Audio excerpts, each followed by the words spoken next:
只要你係香港嘅 IP， 你已經贏咗一半。真係內地人中意睇香港人，呢個係好關鍵嘅。香港嘅餐廳嘅老闆同埋美容院嘅老闆，我哋係好建議佢做個人 IP 去幫佢哋鋪頭做宣傳嘅，因為香港嘅老闆即係佢需要吸大量嘅內地客戶，因為香港嘅宣傳就係地鐵廣告啊、戶外廣告啊、巴士廣告啊或者派傳單啊。如果佢做咗我哋呢個個人 IP， 佢面對嘅客係世界嘅，譬如好似小紅書啊、影音號啊，因為而家所有人手都會有一台手機嘅，以前買嘢咧就會行下街買嘢，但係而家係刷下買嘢噶嘛，所以我哋先至會諗到幫呢個客戶做 IP， 令到佢先喺未嚟香港之前，佢就已經知道有你鋪頭，即係佢就會去你哋鋪頭消費，所以係前置咗做宣傳嘅。澳門有一個客做雞煲魚翅嘅，後邊我哋叫佢去介紹埋成個澳門，佢可以去幫人哋嗰個賣牛肉乾嘅賣乜嘢，佢都直頭係幫咗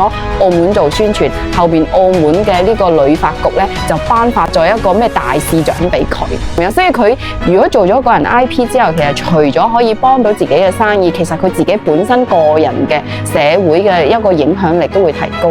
香港而家有700萬人口，但係做呢個人 IP 嘅寥寥可數，而且做親嘅逢做必紅，做親嘅佢生意都爆。我哋接咗其中一個酒樓嘅，佢曾經咧有10幾間酒樓嘅，剩翻2間嘅時候，我哋去揾到佢去做，咁佢就保住咗呢2間嘅生意。客戶其實都係睇結果嘅，香港嘅客戶好現實嘅，佢俾1蚊嘅嘢你咧，你最好俾翻1蚊1嘅佢，所以對我哋嚟講係好嚴格。